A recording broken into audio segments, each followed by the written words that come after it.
Sabi ko to ng ano, i-chat niya ako. Hindi naman nag-chat niya, wala akong mapagtanong anong lugar yun.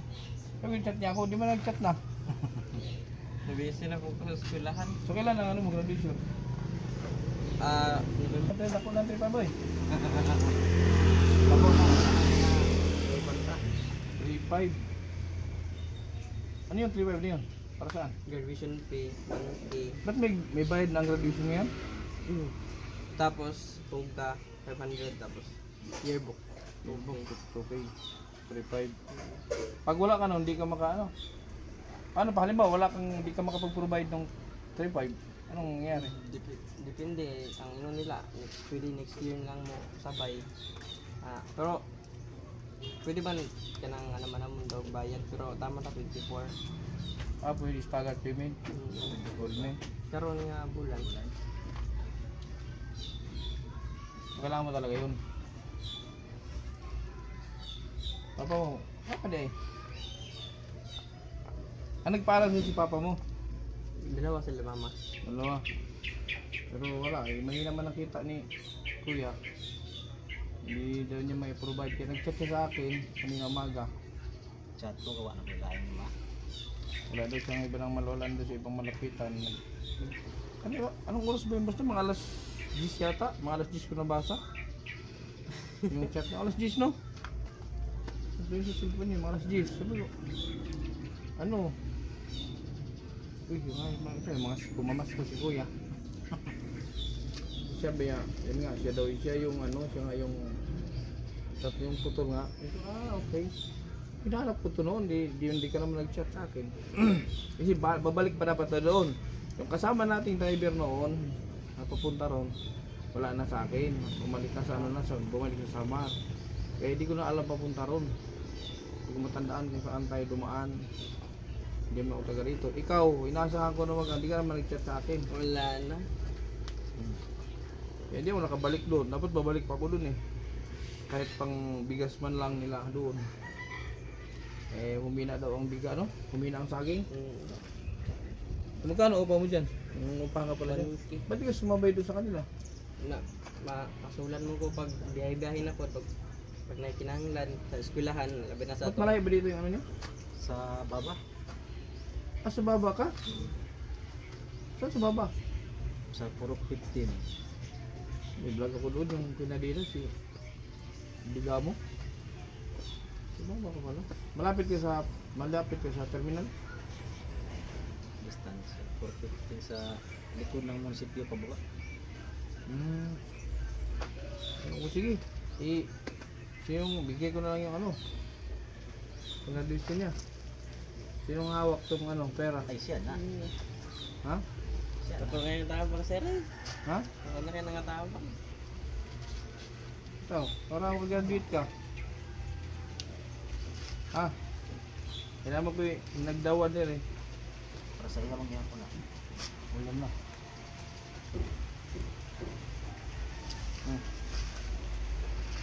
4,000. Lahat sir. Gumawa niyo. Ay, Bigyan pa 500 sukle. Pang-allowance na niyo mo. Oh. salamat sa iyo. Ha? Para maka-graduate ka na. Salamat ka kay papa niyo kayo. Mag-thank you kay papa mo. Kay papa mo sa akin. Hindi ko naman alam. Ko sa'yo di, naaday. Ha? Naaday mo. Hindi ko rin alam na ano eh. Hindi ko rin alam. Kasi good luck sa ano mo. Good luck sa Salamat kayo. graduation mo na pala sa Friday. At 1 pa, November 17 pa. Bagus din. Birthday ni Gimar yun ah. Salamat Ha? Ha? Ano na? Pabalik na kami at nandun yung sasakyan sa Sa bawat ngiti na aking nakikita, may pag-asang nagliliyab sa puso't diwa. Kung may kamay na laging handang tumulong,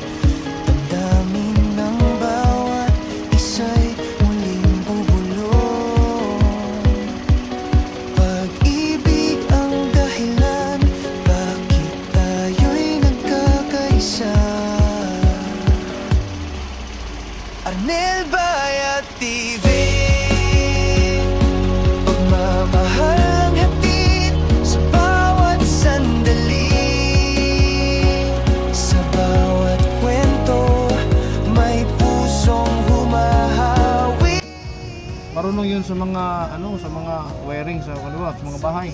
Marunong siya. Parang hindi. Ano naman sila? Electronics. Electronic lang. Electrical naman yung pangbahay. Okay. Saan ka kumakain dito?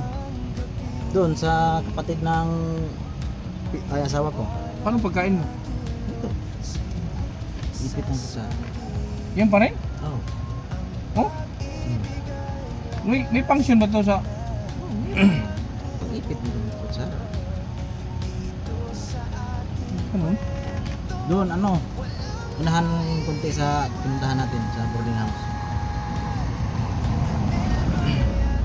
Magastos, parang malaki na ang ginastos mo dito sa pagkumpuni nito.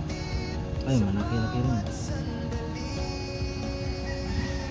Kaya ito lang, papagumpisan ito. Lang may tumulong din sa akin na tao para makuha ko to. Tapos, binago yung customize tong ito. Kasi ito mga kalingap, ito yung gasolinador niya. Silinador niya ito. Hita niya lang ang ginaganon-ganon lang ng hita niya. Tapos ito, ano to? Harang lang sa hita para di punta dito. Yung sasakay. Pag ganyan, pag maano sa hita dito, namamatay. Kaya nilagyan ng harang. Di ba matakaw sa gasto? Medyo. Nakailang ka sa isang araw nito na 200. 100? Isang araw na gasolina no? Tapos magkano na kinikita mo doon? Halos. Manana, may ganun 200 yun. Pero yung 200 na malinis na yun. Malinis na yun. Malakas to eh. Wala ko nga magkakaroon lang ako ng tricycle. Kaso, kung mangungutang lang din, ito na lang. Oo, maging practical ka na lang muna. Oo. Kasi pag umutang ka ngayon ng motor, halos 1/4 ng tubo. Halos kalahati pa. Ganun, lahat. Mangutang ka ng motor, sidecar pa. Tapos Pag sidecar. sidecar. May mga sikanhan naman, maghanap ng sikanhan. Tapos di ka naman bibigyan ng motor pag wala ka license. Parang ganun na nga. Maliban kung ang kukuha, doon ay pangalan sa may lisensya. Oo. Yung ko lang dito kasi sa Manila mahigpit. Kailangan sa Manila talaga, pag kumuha ka ng motor, dapat nandun kasama lisensya. Dito kasi, kahit walang lisensya, nakakuha ng motor dito. Oo, dito.